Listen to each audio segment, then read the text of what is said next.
There's a moment when everything shifts. When an organization designed for intelligence gathering, tactical operations, and strategic dominance begins investigating something the rest of the world dismisses as fantasy. Not because they've suddenly embraced mysticism, but because the data wouldn't stop appearing.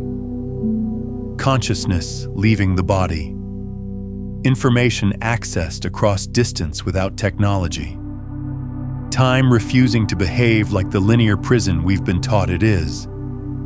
And at the core of every single report sat a training protocol called the Gateway Process. So here's what you need to understand right now. This isn't about complex equipment or pharmaceutical intervention or decades spent in isolation studying ancient texts. This is about frequency, intentional breathing, concentrated awareness, and a methodical approach to inner training that anyone can access. The Monroe Institute developed the foundational technology they named hemi-sync, Hemisphere synchronization. And the principle underneath it all is almost too simple to believe. Your brain operates in two distinct hemispheres, each processing reality through its own lens.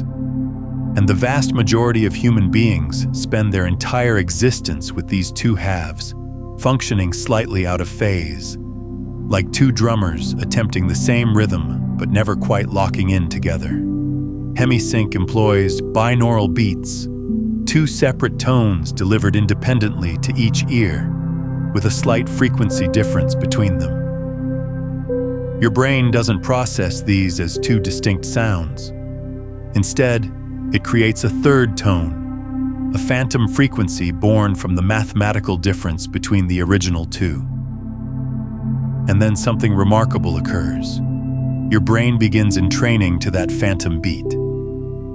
This is called frequency following response. Not metaphysical poetry, not wishful thinking, just neurobiology responding to precise acoustic guidance. And when both hemispheres begin synchronizing, your attention transforms. Mental energy stops dispersing in 1,000 directions. Dr. Stuart Twemlow, a psychiatrist who studied the phenomenon, documented how hemi-sync consolidates the brain's energetic output into focused beams. One of the Monroe trainers offered a comparison that crystallizes the shift perfectly. An untrained mind functions like a household lamp, casting light in every direction, illuminating everything nearby, but with no real penetration. A synchronized mind operates like a laser beam, coherent, concentrated, capable of cutting through barriers that scattered light can't touch. A lamp shows you your immediate surroundings. A laser reaches through walls. This is where the real implications emerge.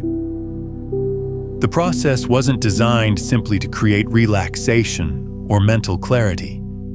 It was engineered to fundamentally alter the state of consciousness you're operating from. Because if reality is filtered through consciousness, then transforming consciousness rewrites what reality can mean to you. And once you grasp that principle, you begin understanding why a strategic intelligence organization would invest resources here. Not because it's philosophically interesting, because a mind that can extend beyond conventional limitations isn't just spiritual development, it's operational capability. Now, you don't need to accept any of this on faith yet. Just stay with the unfolding, because what comes next isn't about astral projection or precognition. It's about vibrational resonance, about recognizing that your physical body isn't simply biological matter moving through space. It's an instrument tuned to specific frequencies, and it's been resonating your entire life whether you've been conscious of it or not. Resonance sounds like abstract spiritual language until you see how concrete it actually is. Place two acoustic guitars in the same space. Pluck a string on the first instrument, If the second guitar has a string tuned to match that frequency, it will begin vibrating in response, quietly but unmistakably. No physical contact, no mysterious force, just vibrational sympathy and physical law. Human consciousness operates through the same principles, except most people never notice because the medium is invisible. Gateway training integrates this through a practice called resonant tuning. And yes, this involves vocalization, specifically humming. It sounds almost absurd until you experience it directly. A sustained low hum generated in the chest cavity, vibration moving through the skull. Something releases, something stabilizes. The vocalization itself isn't the point. What matters is the effect. It gathers your dispersed attention and energy, like retrieving scattered pieces of yourself that have been wandering lost for years. But here's what makes resonant tuning more than just a relaxation technique. When you generate specific frequencies through vocalization, you're not just calming your nervous system, you're literally restructuring your bioelectric field. Every cell in your body operates at a specific frequency. Your heart has a frequency. Your brain waves cycle through frequencies. Even your DNA emits photonic light at measurable frequencies. When you introduce coherent vibration through intentional sound, you're essentially tuning your entire biological system, like tuning an instrument before a performance. The ancient traditions understood this intuitively. Sanskrit mantras weren't arbitrary sounds. They were precisely calibrated frequencies designed to activate specific energetic centers. Tibetan singing bowls create resonance patterns that entrain brain waves into meditative states. Gregorian chants in cathedral acoustics produce harmonic overtones that induce altered consciousness. What Gateway did was take these ancient technologies and systematize them, test them, document them, make them reproducible. Next comes what they call the energy conversion box. Again, deceptively simple in concept.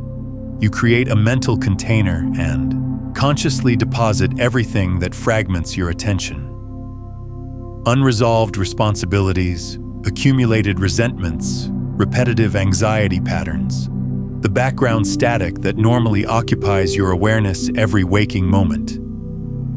Now, anyone can visualize a box. The distinction lies in conscious intention.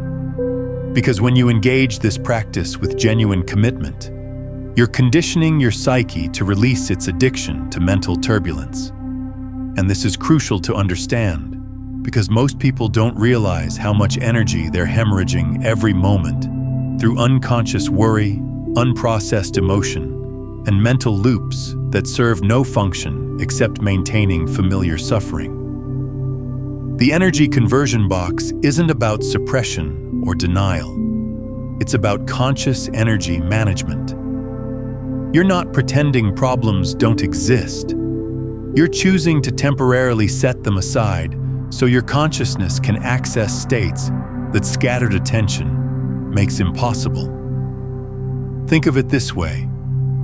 If you're trying to tune into a subtle radio frequency, but there's static overwhelming the signal, you can't hear the broadcast no matter how sensitive your receiver is. The energy conversion box reduces the static. It doesn't solve your problems, but it creates the internal space where solutions can emerge organically from deeper intelligence rather than anxious overthinking. Following that, the energy balloon, a protective energetic sphere constructed through visualization, beginning at the crown, flowing downward, encircling your entire form. Some practitioners experience it as psychic armor. Others perceive it as a luminous membrane. However you conceptualize it, it establishes a boundary, and boundaries become essential when you begin navigating internal territories. Because internal space contains complexity. Your consciousness holds memory imprints, unprocessed fear, residual thought structures, and layers of emotional atmosphere that can distort perception if left unaddressed. The energy balloon serves multiple functions that the gateway documentation doesn't always make explicit. First, it's a declaration of sovereignty. You're establishing that your consciousness is your domain, and you're choosing what enters and what remains outside. Second, it's a filter. When you begin accessing expanded states, you're also becoming more sensitive to subtle energies, thought forms, and collective emotional fields. Without a protective boundary, that sensitivity can become overwhelming. Third, it's a focusing mechanism. The act of consciously constructing the boundary trains your mind in sustained visualization, which is the foundation for more advanced consciousness work. Now integrate one additional element: planetary resonance. The gateway framework includes aligning your body's natural frequency with Earth's electromagnetic field, specifically the range around 7 to 7.5 Hertz. This connects to what's known as the Schumann resonance, sometimes described as the planet's heartbeat. Whether you interpret this literally or symbolically, the image carries power.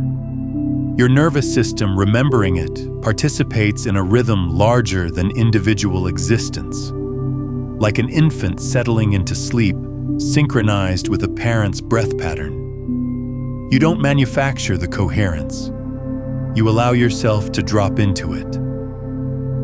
The Schumann resonance isn't mystical speculation. It's measurable electromagnetic phenomena.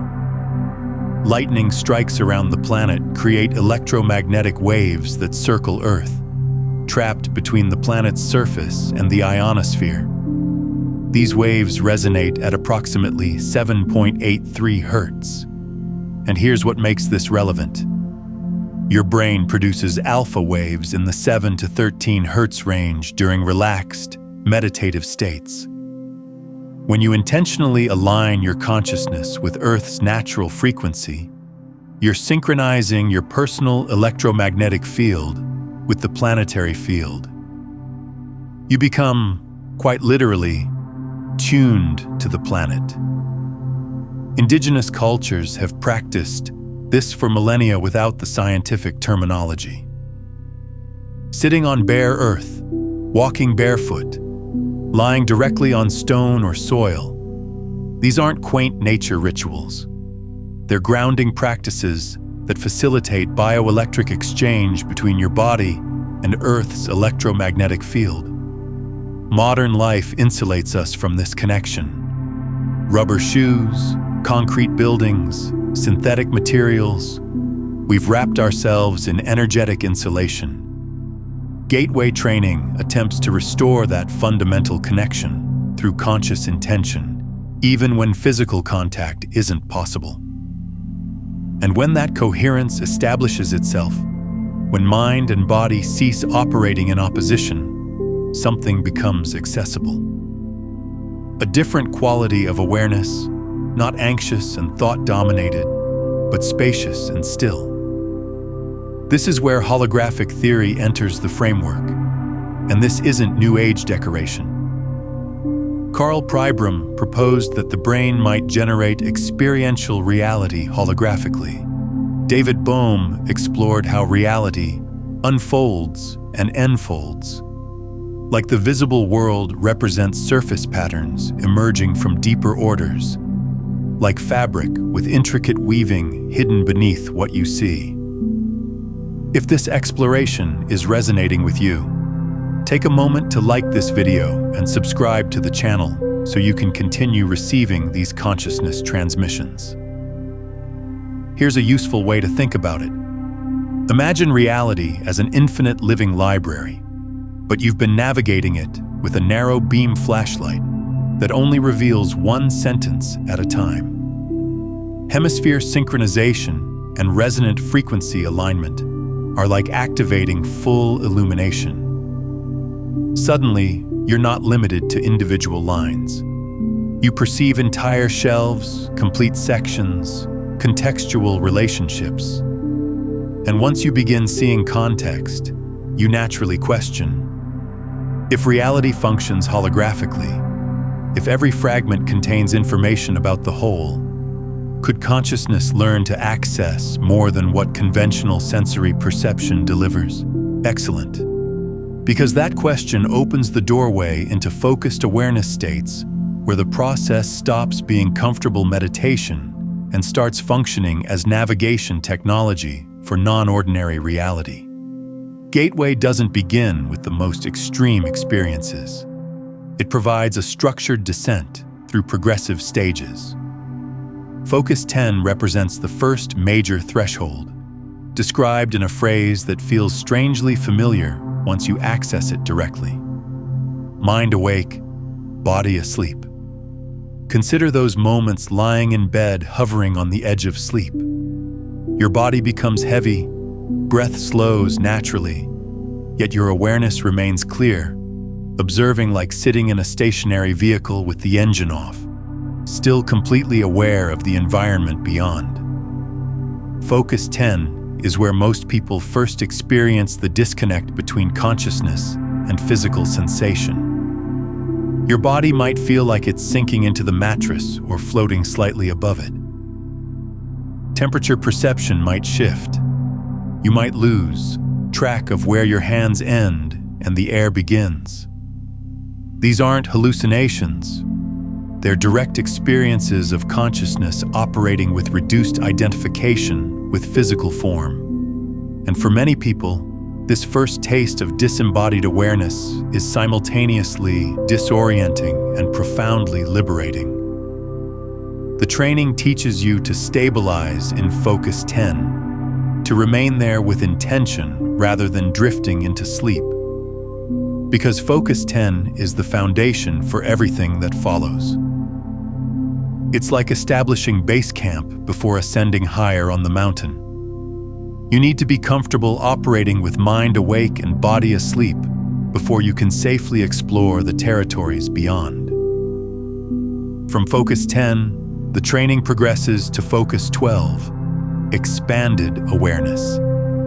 This is where practitioners begin reporting something subtle yet transformative. The boundary of individual identity softens, not in a threatening way, more like the walls of a confined room sliding outward, revealing vast, open territory. Internal. Imagery gains definition. Intuitive knowing amplifies. Understanding arrives in these complete transmissions that don't feel like analytical thought. They feel like recovered memory. In Focus 12, many people report accessing information they have no logical way of knowing.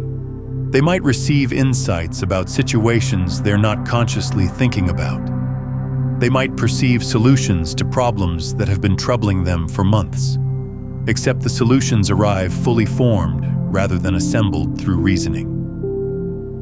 This is where the holographic nature of consciousness starts becoming experientially obvious rather than theoretically interesting. What's happening in Focus 12 is that you're beginning to access what some researchers call the collective unconscious, what others call the quantum field, what mystics call universal mind. The terminology varies, but the experience remains consistent. Your individual consciousness, which normally feels isolated and separate, begins recognizing it's actually a localized expression of something vastly larger. Like a wave suddenly realizing its ocean. Then Focus 15 and Focus 21. And this is where the language gets bold, because the experiences demand it. Focus 15 gets associated with movement through time, not as recalled memory, not as creative imagination, but like consciousness tuning into different temporal frequencies. Focus 21 extends further into what's described as beyond time-space, where reports include perception of potential futures. Not fortune-telling in the carnival sense, more like sensing the shape and momentum of a river's course, by feeling the current where you stand. Focus 15 challenges one of the most fundamental assumptions most people hold about reality: that time flows in one direction, from past through present into future. But quantum physics has demonstrated that at fundamental levels, time doesn't work that way. Particles can be influenced by events that haven't happened yet.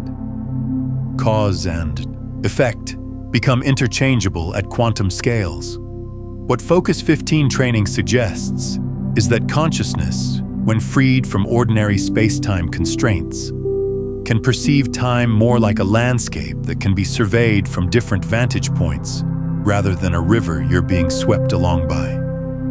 People who've stabilized in Focus 15 report experiences that sound impossible until you have them yourself. Seeing events from their own childhood, from perspectives they never had access to at the time. Perceiving how different choices might have unfolded into alternate timelines. Accessing information about historical events with detail that couldn't come from memory because they never learned it. These aren't drug-induced hallucinations or wishful fantasies. They're consistent, repeatable, verifiable experiences reported across thousands of Gateway participants. Focus 21 goes even further. Here, practitioners report contact with non-physical intelligence. Some describe it as meeting guides or teachers. Some experience it as downloading information from vast libraries of knowledge.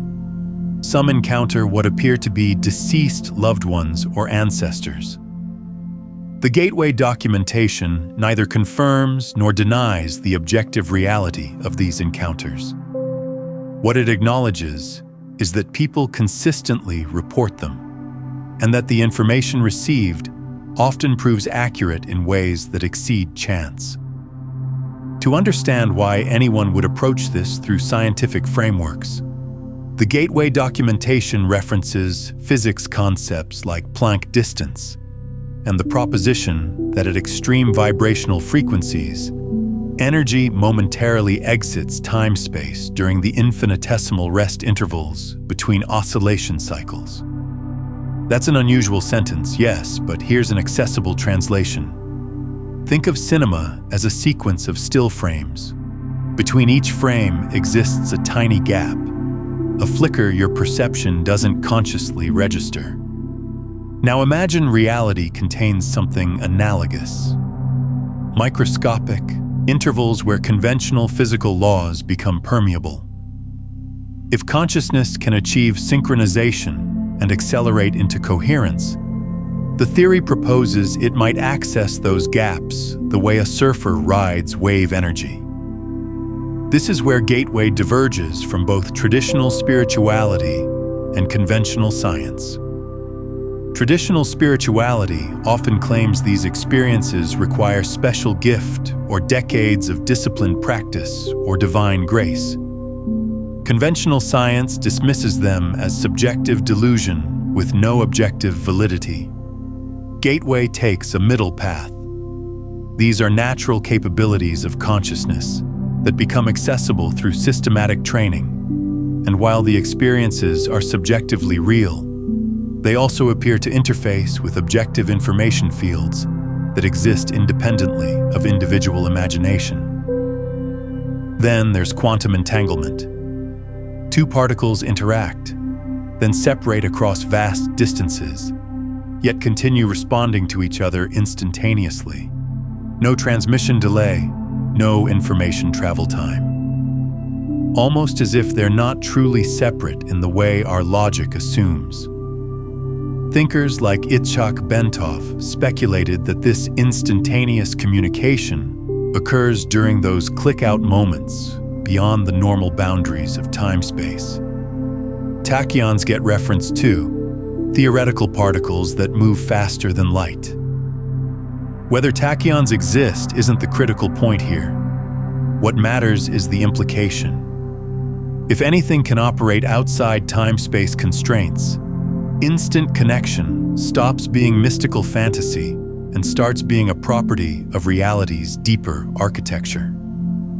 Quantum entanglement demonstrates that separation is, at fundamental levels, an illusion. Two particles that have interacted remain connected regardless of distance. They don't send signals to each other. They remain aspects of a unified system that appears separate only from a limited perspective. Now apply that principle to consciousness.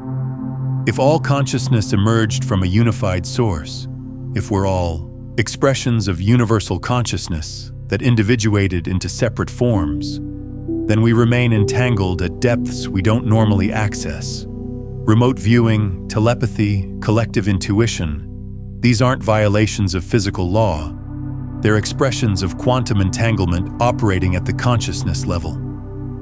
Take a moment and share in the comments. Have you experienced moments where you knew something before you could logically explain it? What did that feel like?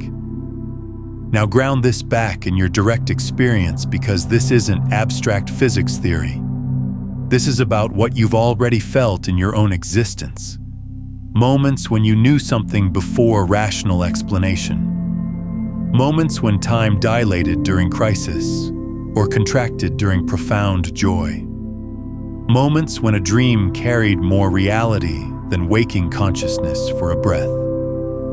And you dismissed it because you lacked a conceptual framework for it. Gateway essentially claims those aren't errors in the system, they're apertures. And with systematic training, those apertures can become functional doorways. Every single person has experienced these apertures. The phone rings and you know who's calling before you answer. You think of someone you haven't spoken to in years, and they contact you that same day.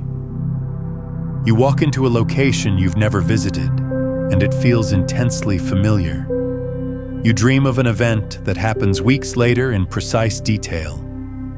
You meet someone and immediately know you can trust them, or immediately sense you should keep distance. These aren't coincidences or lucky guesses. They're moments when your consciousness briefly accessed information outside normal sensory channels, and then your rational mind explained it away because accepting it would require restructuring your entire understanding of how reality works. And once those doorways open, the experience that appears most consistently is out-of-body perception, not as metaphor for vivid imagination, as direct report of consciousness, functioning independently from physical location. Which brings us to why intelligence organizations became intensely interested. If perception can extend beyond physical position, then distance ceases being a security parameter. Out-of-body experiences sound dramatic until you hear how practitioners actually describe them. It typically begins quietly, profound relaxation, hemi-sync frequencies establishing coherence, the hum of resonant tuning, the energy balloon functioning as protective boundary. Then a transition like consciousness loosening its identification with the body. Some describe it as rolling free. Some describe elevation. Some describe an instantaneous shift to a different perceptual position, like awareness relocated to an alternate viewing angle.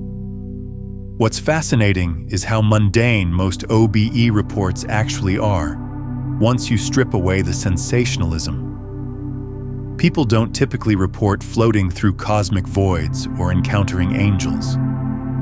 They report floating near the ceiling of their bedroom and noticing details they couldn't see from bed. They report traveling to a friend's house and observing what that friend is doing, then calling later to verify. They report attending distant locations and describing architectural details they had no prior knowledge of. The experiences are remarkable not because they're fantastical, but because they're concrete, verifiable, and repeatable. The CIA studied this because if even partial validity existed, the strategic implications were undeniable. Remote viewing became a primary focus, training individuals to perceive distant locations or access information without physical proximity. Experimental protocols asked participants to project awareness to specific targets and report observations. Results showed variation. Sometimes impressions were vague, sometimes inaccurate, sometimes remarkably precise. The most famous remote viewing operations remain partially classified, but declassified documents reveal that remote viewers provided actionable intelligence on multiple occasions. They located kidnapping victims. They described interior layouts of secure facilities. They predicted geopolitical events before they occurred. The success rate wasn't 100%, but it was statistically significant enough that the programs continued for over 2 decades, despite skepticism from many corners of the intelligence community. And researchers documented significant challenges, which actually matters because it demonstrates they weren't romanticizing the phenomena. One substantial issue was perceptual distortion. When consciousness operates beyond physical plane constraints, it doesn't always interface with clean, present-time information. Residual energetic patterns from past events can persist, like reverberations. Thought structures, intentions, emotional imprints, impressions left by other consciousness, can overlay perception, like smudges obscuring a lens. So a remote viewer might access genuine information, but mixed with interference. Another complexity, what they called pseudoscopic holographic perspectives. In plain terms, sometimes information manifests inverted or reversed, like attempting to navigate using a mirror reflection. Training protocols and verification procedures were necessary. Remote viewers learned to distinguish between direct perception, symbolic imagery, and contaminated information. They developed protocols for cross-verification, having multiple viewers target the same location independently to separate signal from noise. Here's where the narrative takes an unexpected turn. Even with the intelligence applications, the deeper revelation doesn't remain militaristic for long. Because once you entertain, even hypothetically, that consciousness can function beyond physical embodiment, you collide directly with a spiritual question humans have contemplated since the beginning. What is your true nature? Gateway's conceptual framework points toward a holographic universe, where all phenomena interconnect, and individual consciousness represents a differentiated expression of a larger unified field. Universal consciousness. Ancient wisdom traditions have articulated versions of this truth across centuries.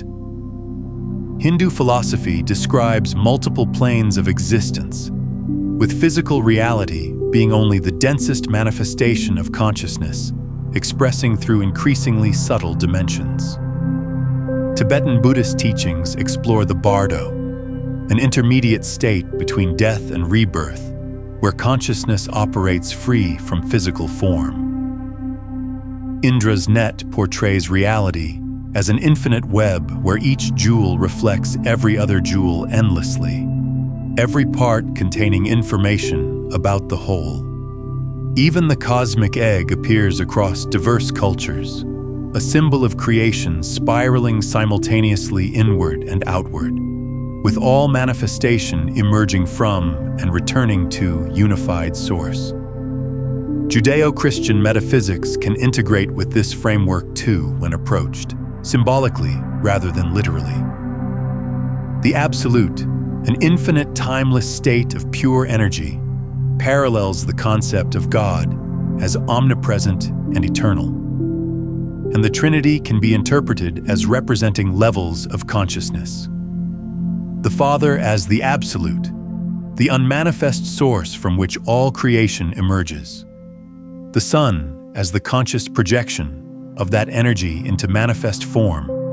The Word that becomes flesh, consciousness individuating into specific expression. And the Holy Spirit as the binding force, the living field connecting everything in existence. the medium through which all apparently separate forms recognize their underlying unity. Not everyone will resonate with that parallel, and that's perfectly acceptable. What matters is recognizing the echo, different linguistic containers, similar underlying architecture. Islamic mysticism, particularly Sufism, speaks of the divine names and attributes manifesting through creation, with each being a unique expression of Allah's infinite qualities. Kabbalistic Judaism describes emanations from Ein Sof, the infinite unknowable, descending through 10 Sephirot to create manifest reality. Taoism speaks of the 10,000 things emerging from and returning to the Tao. Indigenous wisdom traditions across continents speak of the Great Spirit expressing through all forms while remaining undifferentiated. The metaphors vary, but the insight remains constant. What you are is far more than this individual body and personality. You are localized consciousness experiencing itself from a particular vantage point. Then arrives the most emotionally charged concept in the entire framework: death. Gateway proposes that when physical existence concludes, consciousness doesn't extinguish. It reintegrates with the absolute, carrying accumulated memory and experience like a drop of water merging back into the ocean. Not obliterated, integrated, individual signature retained, yet no longer generating new experiential holograms. Because the absolute is characterized as perfect stillness, no motion, no new projection. In exchange, there's unity. There's access to omniscient presence. This understanding of death transforms everything about how you live. If death is annihilation, then this brief physical existence becomes desperate and meaningless. Nothing matters because it all ends in oblivion. But if death is transition, if consciousness continues, if what you truly are cannot be destroyed, then every choice carries weight beyond this single lifetime. Every act of love or cruelty, every moment of courage or fear, every expansion of consciousness or contraction into separation, all of it gets integrated into the larger pattern. Near-death experiences provide consistent testimony supporting this framework.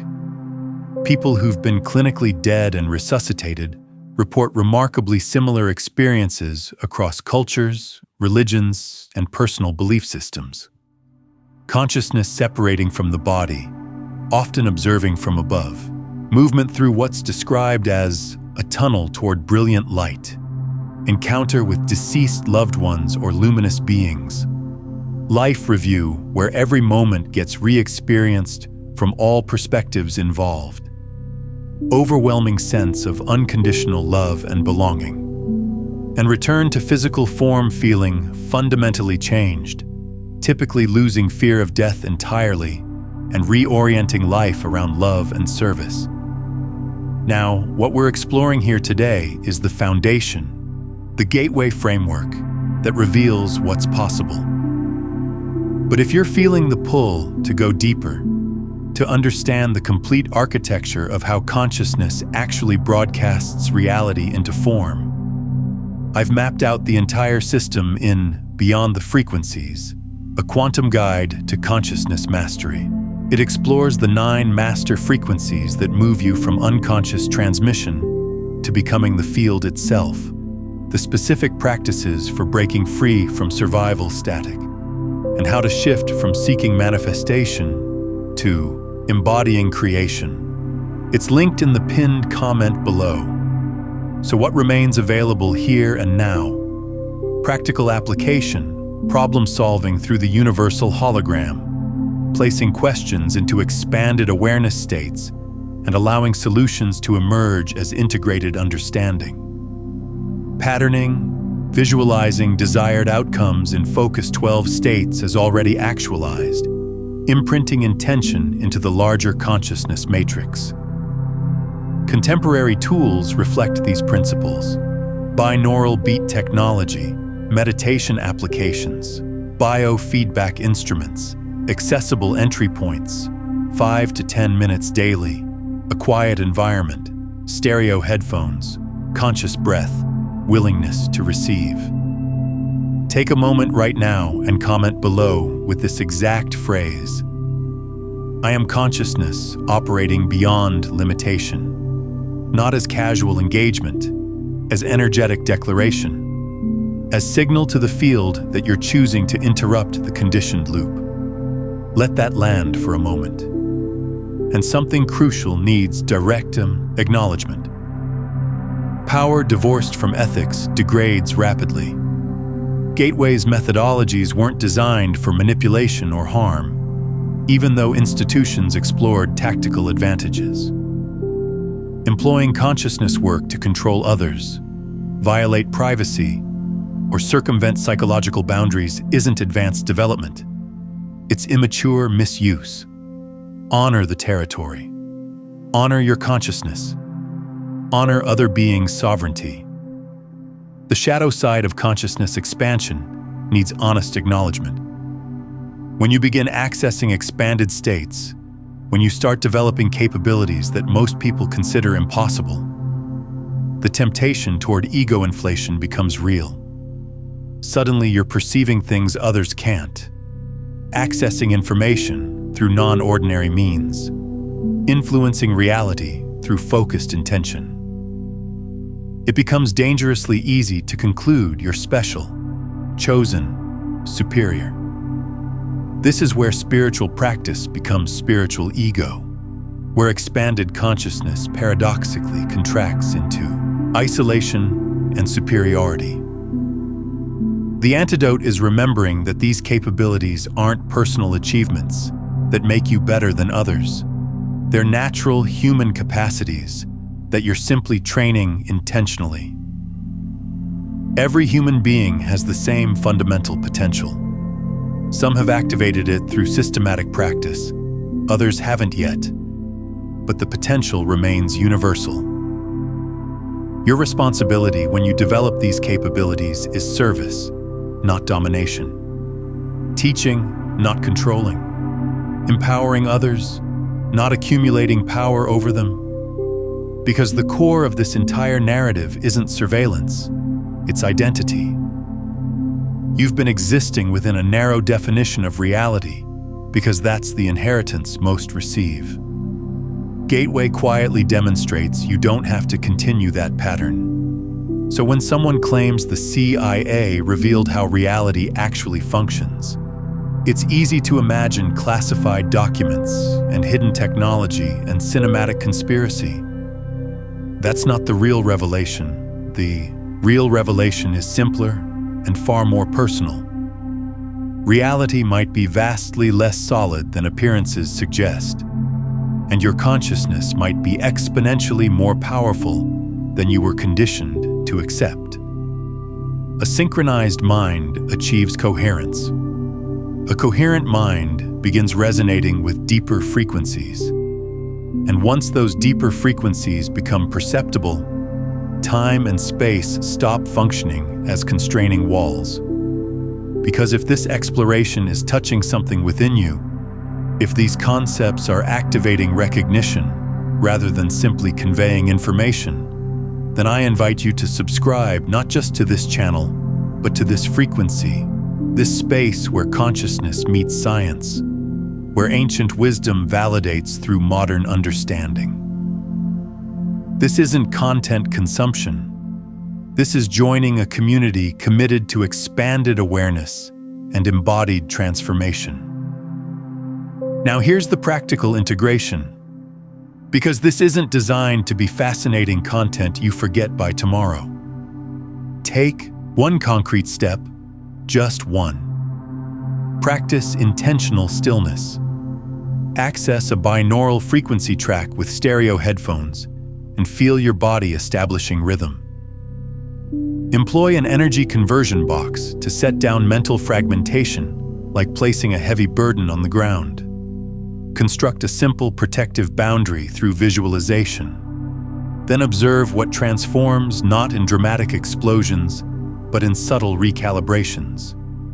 Increased clarity, decreased reactivity, amplified inner signal, diminished external static. You can begin with the declassified breathing technique right now.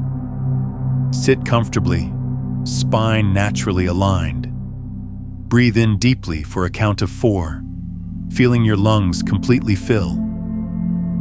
Hold that breath for a count of 4, allowing cellular oxygenation. Exhale slowly for a count of 6, releasing tension and mental noise.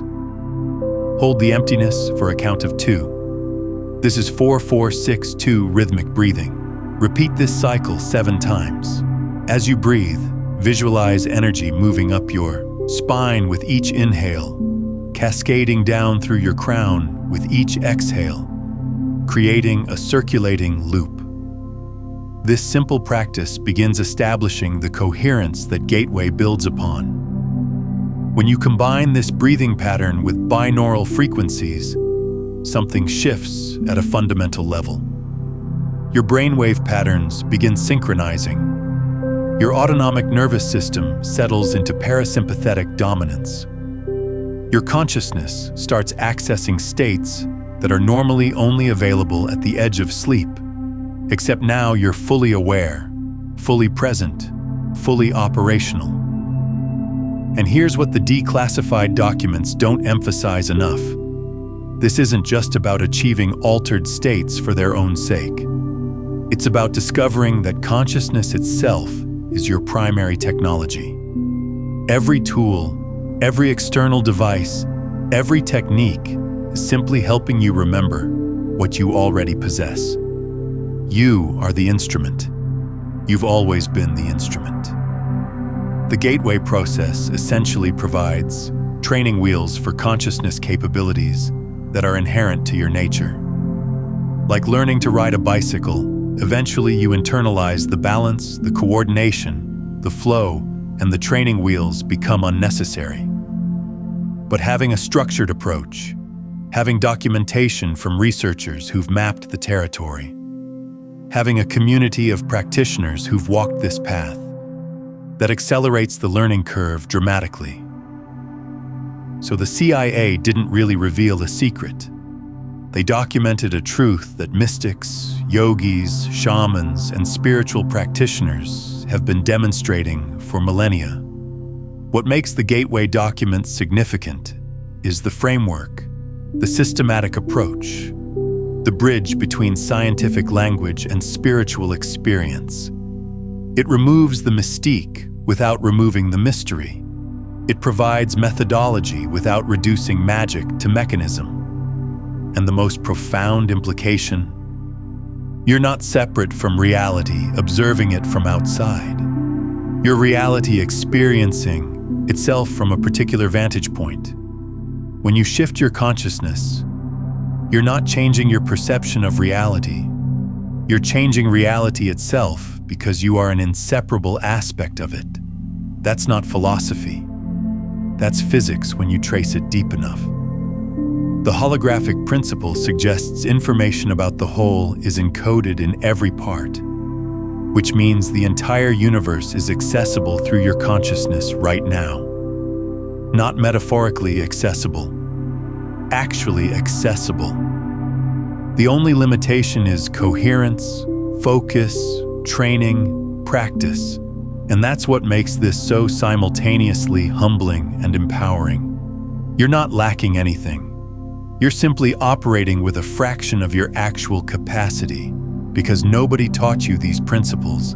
Nobody trained you in these practices. Nobody showed you that consciousness itself is the ultimate technology. Until now. Here's what happens when you commit to this practice consistently. The first week, you might notice subtle shifts. Sleep improves. Anxiety decreases slightly. You have moments of unusual clarity or unexpected insight. Nothing dramatic, but something is definitely different. The second week, the changes become more pronounced. You start noticing synchronicities, meaningful coincidences that feel like reality is responding to your internal state.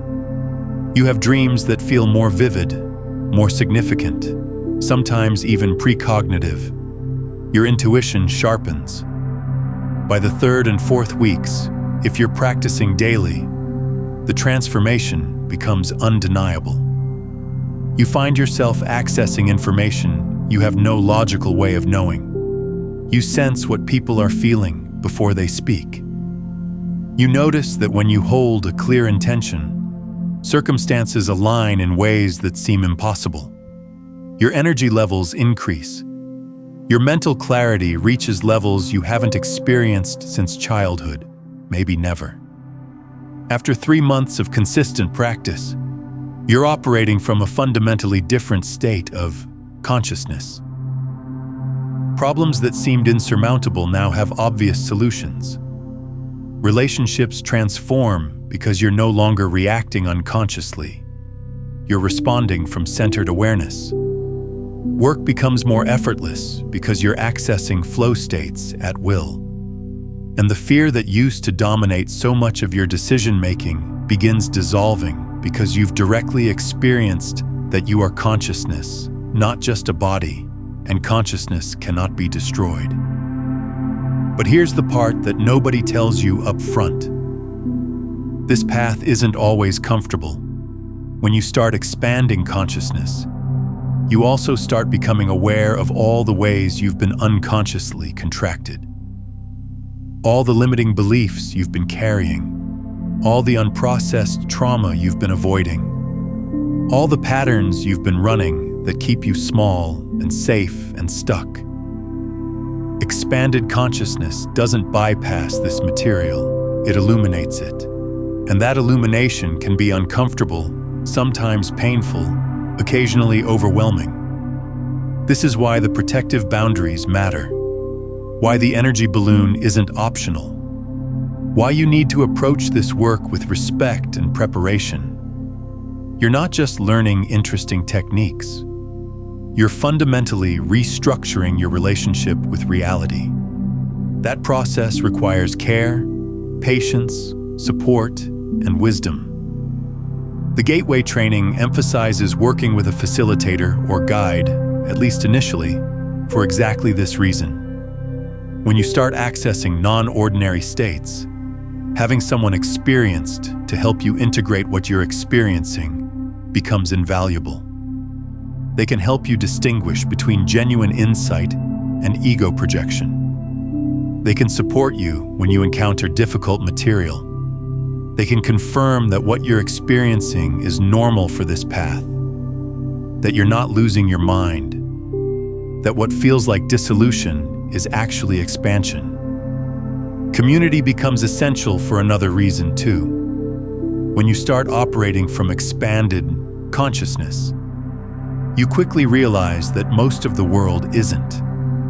Most people are still locked in consensus reality, believing that what they perceive through 5 senses is all that exists. And when you try to share your experiences with people who haven't had their own direct encounters with expanded states, you often meet skepticism, dismissal, sometimes even hostility. Having a community of fellow practitioners who understand what you're experiencing, who can validate your process, who can celebrate your breakthroughs and support your challenges, that becomes not just helpful, but necessary. So here's the invitation as we close this exploration. Drop one word in the comments below that captures the energy, the intention, the transformation you're choosing right now. One word as your energetic signature to the quantum field. Not overthinking it, just the first word that emerges. And if you haven't subscribed yet, do that now. Not just to stay connected with this content, but to stay coherent with this frequency. Because here's the truth that most spiritual teachings dance around, but never quite state directly. The more of us who awaken to these principles, the more we embody this understanding, the more reality itself begins reflecting that elevated consciousness back to all of humanity.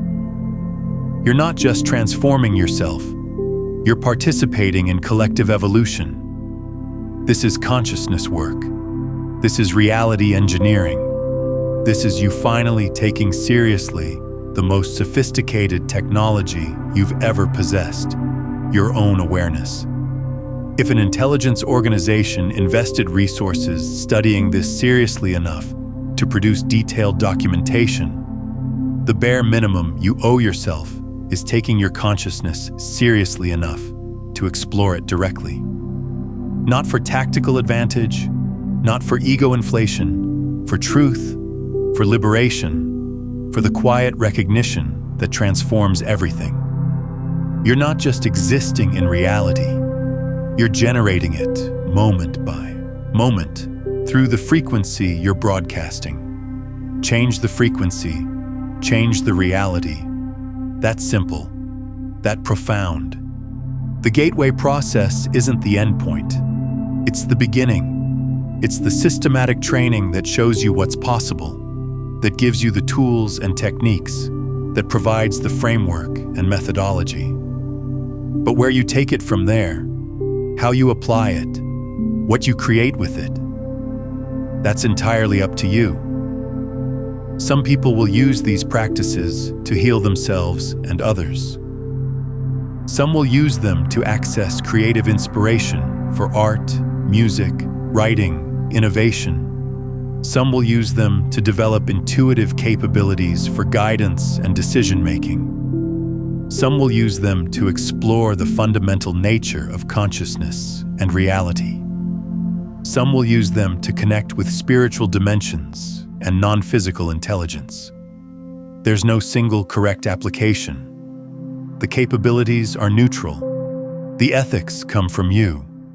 And here's something that often gets overlooked in discussions about consciousness expansion. This isn't about becoming superhuman or transcending your humanity. It's about becoming fully human, about activating capacities that have always been part of human potential but have been dormant or suppressed through cultural conditioning. Educational systems that prioritize rational intellect over intuitive wisdom, and collective belief structures that define reality in materialistic terms. Indigenous cultures never lost this understanding. They maintained practices for vision questing, shamanic journeying, ancestor communication, nature communion. They understood that reality has layers, that consciousness can navigate those layers, that the physical world is only one dimension of a multidimensional existence. What we're calling expanded consciousness, they would call normal consciousness. What we're calling ordinary waking state, they might call diminished consciousness, awareness contracted into the smallest possible bandwidth. The tragedy of colonization wasn't just physical conquest, it was consciousness conquest. The systematic suppression of indigenous wisdom, the ridiculing of spiritual practices as primitive superstition, the forced adoption of materialistic worldviews that define reality entirely through physical measurement. We're still recovering from that collective trauma. Gateway and similar consciousness technologies represent part of that recovery, relearning what was never supposed to be forgotten. But even beyond cultural recovery, there's an evolutionary imperative here. Humanity faces challenges that cannot be solved through the same level of consciousness that created them. Environmental collapse, nuclear proliferation, technological disruption, social fragmentation. These aren't problems that better policy or smarter technology can fix alone. They require transformed consciousness. They require human beings who can perceive interconnection, who can think beyond narrow self-interest, who can access wisdom beyond rational calculation. When enough people shift from ego consciousness to expanded consciousness, from separation awareness to unity awareness, from fear-based reactivity to love-based responsiveness, the collective field shifts. And when the collective field shifts, what becomes possible changes. Solutions that were invisible become obvious. Actions that seemed impossible become natural. Cooperation that felt utopian becomes practical. This is why consciousness work isn't selfish spiritual navel-gazing. It's the most practical contribution you can make to collective evolution. Every time you choose coherence over chaos, presence over distraction, compassion over judgment, unity over separation, you're not just changing yourself. You're shifting the collective field that all of us swim in. You're making it easier for the next person to make similar choices.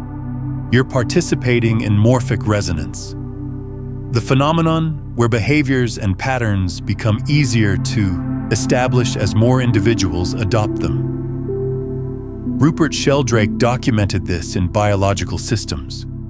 When rats in one laboratory learn a new maze, rats in distant laboratories with no physical connection start learning the same maze faster.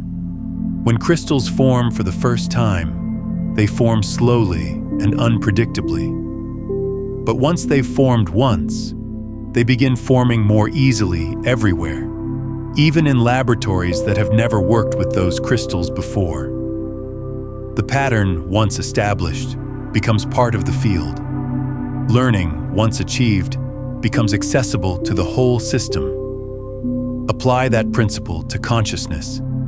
Every person who awakens, who expands, who transcends limiting patterns, makes it easier for others to do the same. Your personal transformation isn't just personal. It's contributing to collective possibility. You're literally making it easier for everyone else to access the states you're accessing, to develop the capabilities you're developing, to remember the truth you're remembering. Now let's get even more practical, because understanding principles intellectually is not the same as embodying them experientially. Here's a simple practice you can do tonight before sleep. Lie down comfortably, close your eyes, and begin the 4-4-6-2 breathing pattern. After 7 cycles, allow your breath to return to natural rhythm. Then mentally scan your body from feet to head, releasing any tension you notice. When you reach your head, visualize your consciousness as a sphere of light positioned at your heart center. With each inhale, see this sphere expanding slightly. With each exhale, see it contracting slightly. Establish a gentle pulsing rhythm. Once the rhythm feels stable, begin expanding the sphere with each breath until it extends beyond your physical body. Keep expanding until it fills the room. Then expand it to encompass your home, your neighborhood, your city. Continue expanding until you feel the sphere encompassing the entire planet. Hold this expanded awareness for as long as feels comfortable. You're not trying to maintain detailed perception of everything within the sphere. You're simply holding the experience of consciousness extended beyond your individual body, temporarily identifying with a much larger field. When you're ready to conclude, reverse the process. Gradually contract the sphere back toward your body. Bring it back to your heart center. Take 3 deep breaths. Open your eyes. This simple practice accomplishes multiple things. It trains your consciousness to expand and contract at will. It experientially demonstrates that your awareness is not confined to your skull. It creates a felt sense of interconnection with the larger whole. It establishes the energetic pathway for more advanced practices, and it helps you fall asleep from an expanded state, which often produces profound dreams and insight downloads. Do this practice nightly for 2 weeks. Don't analyze it. Don't judge whether you're doing it right. Don't expect dramatic experiences. Just practice consistently and notice what shifts. You might find yourself waking up with solutions to problems you went to sleep worrying about. You might notice your empathy increasing, your ability to sense what others are feeling without them speaking. You might discover that anxieties that seemed overwhelming start feeling manageable. You might experience increased synchronicity in your daily life. These aren't mystical miracles. They're natural results of operating from expanded consciousness instead of contracted consciousness.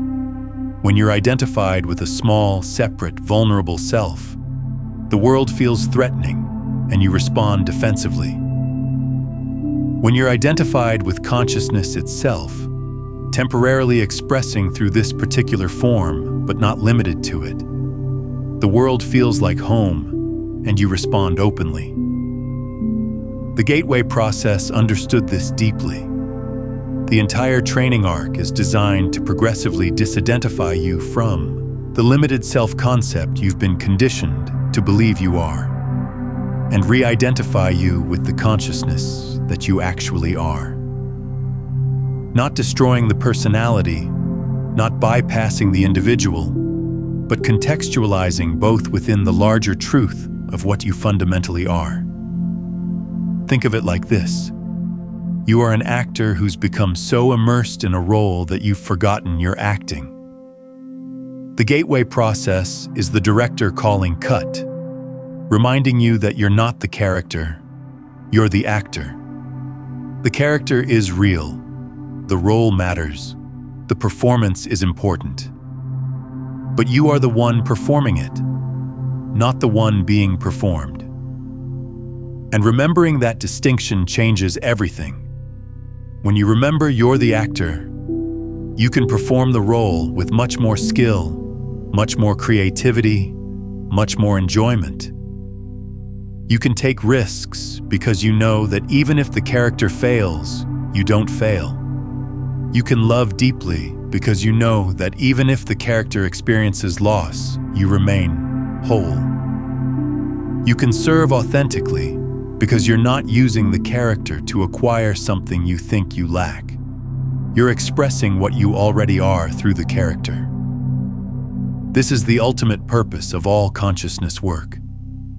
Not to escape the human experience, but to fully inhabit it from awakened awareness. Not to transcend the world, but to participate in it consciously. Not to deny the body, but to recognize the body as a temporary vehicle for eternal consciousness.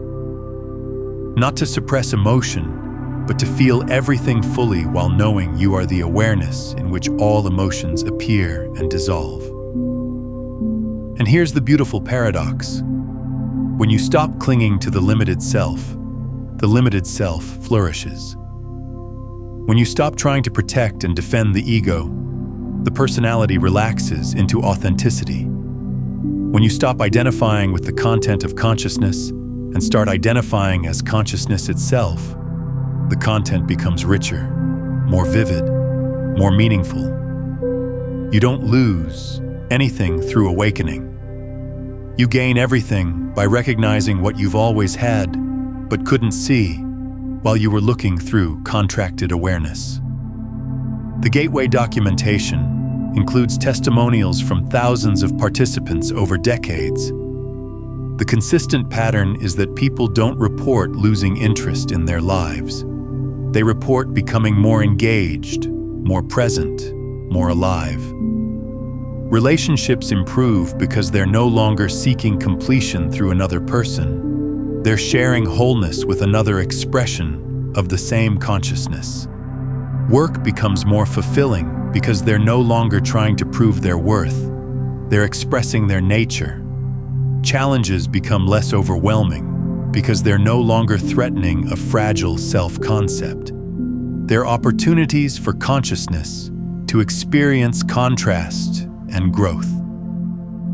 One participant described it this way: before gateway training, I felt like I was living in a tiny apartment, constantly rearranging the furniture trying to make it feel bigger.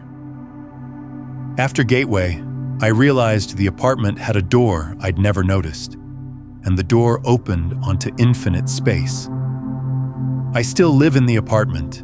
I still arrange the furniture. but now I know I'm not trapped there. And somehow that knowing makes the apartment itself feel spacious. That metaphor captures something essential. Awakening doesn't mean leaving your life behind.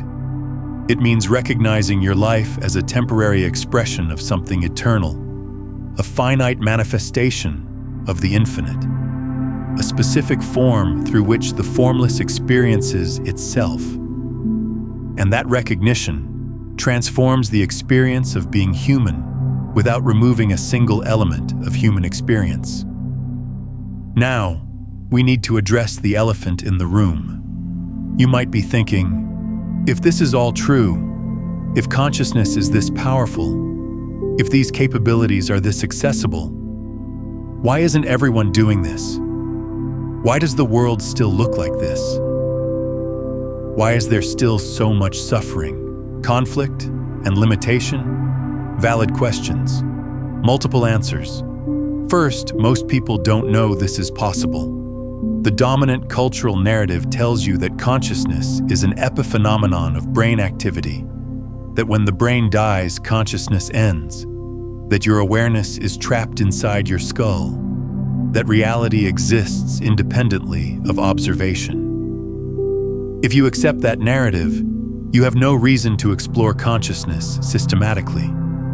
You might meditate for stress relief, but you won't practice with the intention of developing non-ordinary capabilities because you don't believe they exist.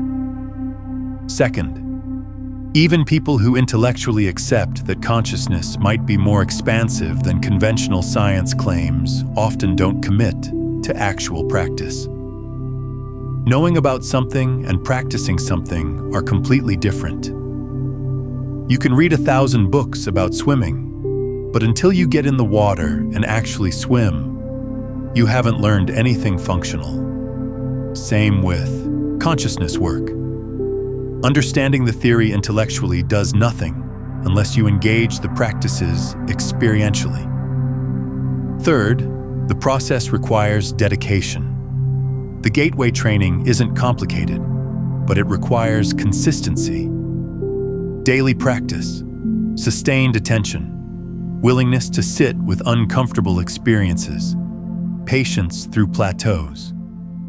Most people start enthusiastically, practice for a few days or weeks, don't have immediate dramatic results, and quit. They return to the familiar contracted state because it's what they know, even though it's also what causes most of their suffering. Fourth, there are genuine obstacles. Cultural conditioning runs deep. Limiting beliefs operate mostly unconsciously. Unprocessed trauma creates blocks in the energy system. Fear of the unknown keeps people trapped in the known. Ego resistance intensifies as you approach breakthrough. These aren't insurmountable obstacles, but they're real, and navigating them requires support, guidance, and determination. And fifth, perhaps most significantly, timing matters. Not everyone is ready for this work at the same moment. Consciousness evolution happens individually before it happens collectively. Some souls are here specifically to pioneer these territories, to map the landscape, to create the frameworks and practices that others will eventually use. Some are here to be early adopters, to prove that this works, to normalize expanded consciousness. Some are here to be translators, to bridge scientific and spiritual languages. Some are here to be teachers, to guide others once the path is established. And some aren't here for this work at all in this lifetime. They're focused on other lessons, other growth, other contributions.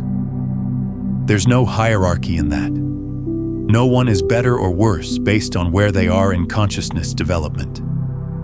The musician isn't superior to the carpenter. The scientist isn't superior to the artist. The mystic isn't superior to the parent. We're all consciousness exploring itself through infinite variations, and every variation contributes something essential to the whole. But if you're still watching this, if you're still engaged with this content, if something in you is resonating with what's being shared here, then you're probably someone who's ready for this work now. You're probably someone who's been feeling the call toward expanded consciousness, even if you didn't have language for it. You're probably someone who's been experiencing glitches in consensus reality, moments where the normal rules don't apply, apertures opening onto something more. And if that's you, then what comes next is crucial. Because reading about this or watching videos about this is not the same as practicing this. Information without application is entertainment. Knowledge without embodiment is intellectual decoration. You have to do the work. You have to sit down, close your eyes, regulate your breath, quiet your mind, and explore your consciousness directly. Start tonight. Commit to 2 weeks of daily practice. Just 2 weeks, that's 14 days. Use the 4-4-6-2 breathing technique. Practice the energy conversion box. Build the energy balloon. Do the expanding sphere meditation before sleep. If you have access to binaural beats, use them. If not, the breathing techniques alone will produce measurable results. Track your experience. Keep a simple journal. Note any changes in sleep quality, dream content, intuitive hits, synchronicities, emotional state, mental clarity, energy levels. Don't judge the experiences as good or bad. Just observe and record. After 2 weeks, review what you've documented and decide whether to continue. This is the scientific method applied to consciousness. Form a hypothesis. If I practice these techniques consistently, my consciousness will expand and my experience of reality will transform. Test the hypothesis through experimentation. Observe the results. Draw conclusions based on evidence. If the results are positive, continue and deepen the practice. If not, at least you know from direct experience rather than assumption. But here's what I'll predict, based on thousands of people who've walked this path before you.